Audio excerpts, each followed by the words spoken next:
Liverpool 1-0 Aston Villa. 5 things as Mo Salah penalty spoils Gerrard's Anfield return. It was a very emotional afternoon at Anfield on Saturday. Steven Gerrard, the man who spent the vast majority of his playing career as the Liverpool captain and remains a club icon, returned to the place of his great achievements as the manager of the opposition, leading Aston Villa against his beloved Reds in the 16th round of the Premier League campaign.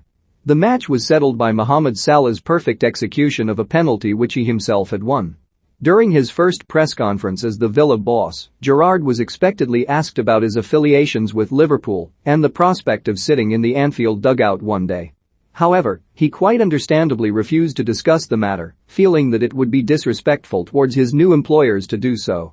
Embed from Getty Images. On the other hand, Liverpool boss Jurgen Klopp spoke about Gerrard in his press conference ahead of this match, despite jokingly saying at the start that he wouldn't answer any questions on the subject. "Wonderful story," he said. "Stevie will probably have no idea how it will feel when he steps into the stadium. I had it in a similar way first time back at Mainz and back at Dortmund with LFC. I've never heard a negative word about Steven Gerrard. It must have been an emotional moment for Gerrard to step out and hear 'You'll Never Walk Alone' sung in that stadium ahead of a Premier League match again." Anfield certainly knew how to welcome their hero, and the Gerrard song, sung so many times between 1998 and 2015, echoed once more around the stadium. As expected, Gerrard was completely able to put his feelings towards Liverpool aside for 90-plus minutes once the opening blast of the whistle sounded. Facing one of the best teams in England, and indeed, Europe, his players knew they had a tough job to do to snatch anything from the contest. They fought hard, some more than others, it has to be said. Embed from Getty Images. John McGinn stood out with the ferocity of his duels and determination to outplay, outmuscle, or outsmart any Liverpool player that stood in his way. The same can be said about striker Ollie Watkins at one end of the pitch and centre-back Tyrone Mings at the other, even if the latter did commit the foul that led to Liverpool winning the match. Goalkeeper Emiliano Martinez also did very well to save several difficult shots and frustrate the home players hard.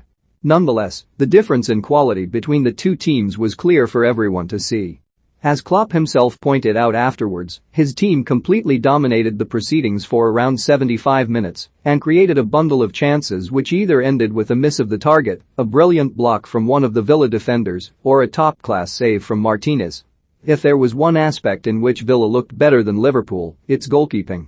Martinez really did very well throughout, while Alisson Becker at the other end will want to forget this match as quickly as possible. Indeed, the only situations where the visitors looked like they might score came as a result of his mistakes. Luckily for him, the Villa players involved in those moments failed to make them count. From Getty Images. Liverpool held the ball for 63% of the time, taking a total of 20 shots, compared to Villa's 4, none of which hit the target. With just a 1 goal in it, the contest could have ended differently, of course, but in the end, the result reflected the match well. As poorly as Alisson performed in this match, the worst man out there by a mile was the referee. It was a very telling sign 3 years ago, when FIFA did not appoint a single World Cup match to an English official, and the time gone since will have done very little to improve their reputation. In this match, Stuart Atwell blended perfectly into the overall malaise apparently plaguing the Premier League. Embed from Getty Images. Both sides will have had their complaints about it, not least Gerrard, who was quick to note that Liverpool got their penalty, while his team did not.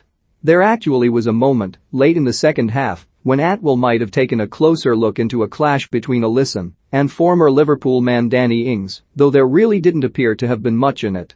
Gerrard also called the Liverpool penalty soft, but he's simply wrong on that one. Mings first pulled Salah back and then clipped him from behind as the Egyptian burst past him inside the box. Even the expression on Mings' face as the whistle sounded was one of guilt and resignation to the decision being given.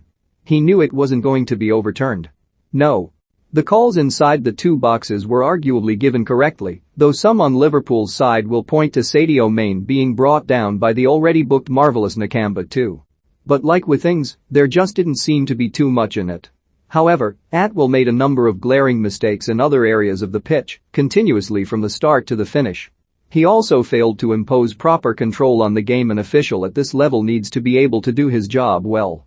Embed from Getty Images. It is to be hoped that the issue of poor officiating will be tackled properly at some point, as it severely mars the overall impression of the arguably most competitive league in the world.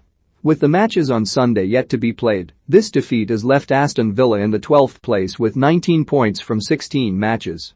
It's worth remembering that they recently went through a 5-loss slump, which eventually led to Gerrard replacing Dean Smith in the dugout. But since the former Liverpool captain took charge, things have improved greatly, and they shouldn't sweat too much over losing at Anfield. They'll have a good chance of improving their position in the table quite soon, facing the relegation-threatened pair of Norwich City and Burnley next week. As for Liverpool, the title race remains as fierce and tight as before. Manchester City still top the table with 38 points, having beaten Wolverhampton Wanderers at the Etihad. The Reds are second with 37, while Champions League holders Chelsea remain close behind on 36 after their 3-2 triumph over Leeds United. Funnily enough, all three contenders won their respective matches thanks to goals, that coming from penalty spots.